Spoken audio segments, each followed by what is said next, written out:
السلام عليكم، ازيكم؟ عاملين ايه؟ يا رب تكونوا بخير.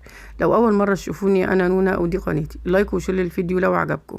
هنعمل النهارده معانا وصفه بجد هتعجبكم جدا. تنفع فطار، تنفع عشاء. نعمل منها نحشي منها معجنات، تعملي منها سندوتشات للاطفال وهم رايحين المدارس. بجد هتعجبكم جدا جدا. تعالوا كده هنشوف ايه الوصفه اللي هنعملها. هنسمي الله وهنصلي على الرسول عليه الصلاه والسلام. معايا كده كميه من الهوت دوج او السجق، ومعايا بطاطسية وسط قشرتها وغسلتها، ومعايا بصلتين صغيرين. ممكن تستبدليها ببصلة وسط او كبيرة، او عايزة تضاعف الكمية حسب رغبتك واللي انت بتحبيه، او لو انت عايزة تزودي البصل. المبشرة كده، وهنمسك معانا اللدوج هنبشره على المبشرة على الجهة الخشنة. عايزة تقطعيه مكعبات صغيرة على السكينة برضو حسب رغبتك.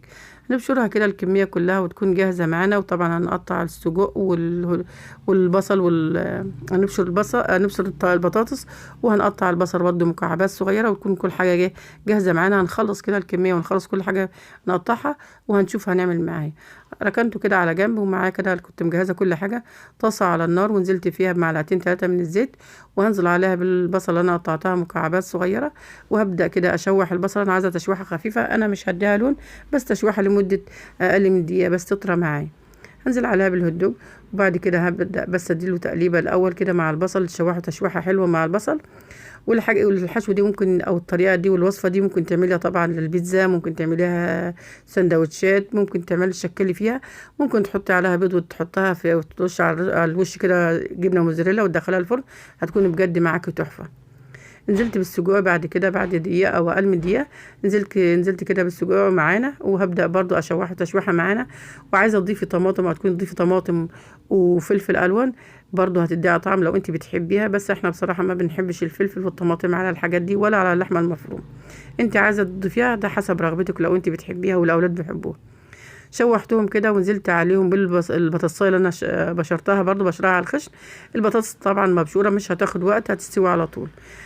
الحدق بتاعها ده حسب، يعني حاولي ما تكتريش، لان طبعا الحاجات دي بيكون عليها بهارات وعليها الملح.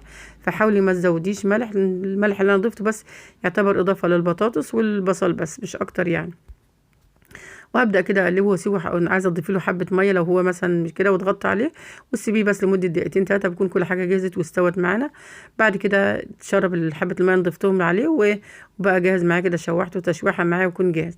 عايزه تضيفي عليه البيض وتعمليه على البوتاجاز برضو، ممكن تعمليه اي اضافات انت بتحبيها طبعا، مش هتخسر، او الحاجه اللي انت بتحبيها.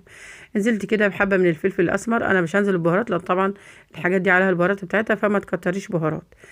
كده خلصت معايا واستوت وكل حاجة جاهزة معايا. هكون انا مجهزة معايا كده حبيتين، حوالي 3 حبات من البيض.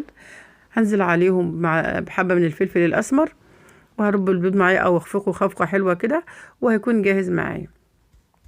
طبعا التشويح او الحاجة الوصفة اللي انا عملتها هتكون استوت معايا، ويكون كل حاجة جاهزة. طبعا انا ما ضفتش فلفل او طماطم، دي عايزة تضيفيها حسب برضو رغبتك وحسب الحاجة اللي انت بتحبيها. خفقت البيض كده، ونزلت طاسة على النار، نزلت بطاسة على النار ودهنتها زيت بحوالي نص معلقة من الزيت. بس حاولي تدهني الزيت في الطاسة، عشان طبعا الزيت بيعمل عازل. ونزلت بالبيض نص الكمية، ونزلت عليها بكمية بالبسطرمة. وهبدأ كده بعد البيض ما يكون استوى وهيخلع معايا، هقلبه على الجهة التانية عشان ياخد معايا لون. كده قلبته على الجهة التانية. هيبدأ تسيبيه حوالي أقل من دقيقة، والنار طبعا تكون متوسطة أو أقل من المتوسطة شوية، عشان طبعا البيض ما باخدش يعني درجة حرارة عالية وبيستوي بسرعة. خلصتها كده وتفضيتها في طبق زي ما انتم شايفين، وتكون معانا بجد هتكون طعمها تحفه. انا قلبتها على الجهه التانية، يعني بعد ما شفت طبعا الاولانيه كانت متحمره، ودي اتحمرت واستوت معايا في طبق كده، وفضيتها وركنتها معايا على جنب.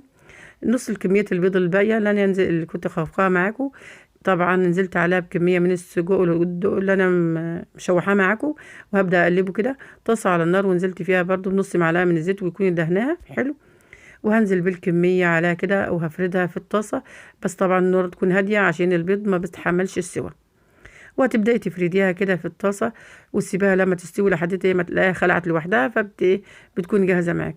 بس طبعا انا حصل معايا حركة يا ريت انتوا تفادوها. انا جيت اقلبها بالسباتيولا طبعا خفيفة، مش هتشيل الكمية لأن الكمية تقيلة عليها، فانقطمت نصين. حاولت يعني ايه تقلبيها بمعلقة اللي هي الرز اللي انت بتبقى الكبيرة، عشان تبقى معاكي متماسكة. انا قلبتها برضو عدلتها بس، والبيض طبعا الجهة التانية عشان كانت لسه ما استوتش، لزقتها يعني مسكت في بعضها عشان هي البيض يعني ماسك في بعضه وطلعت حلوه تاني معانا زي ما انتم شايفين كده. بس حاولوا تقلبوها بحاجه يعني كبيره شويه كده. هنرص عليها كده بحبه من البقدونس وهنقدمها كده ونقول بالهنا والشفا. بالهنا والشفا للي كل وبالهنا والشفا للي شاف وللي هيجربها ان شاء الله. وصفة سريعة وخفيفة تنفع فطار تنفع عشاء.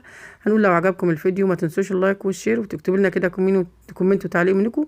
حاولوا تتابعونا على صفحتنا على الفيسبوك وعلى قناتنا على اليوتيوب.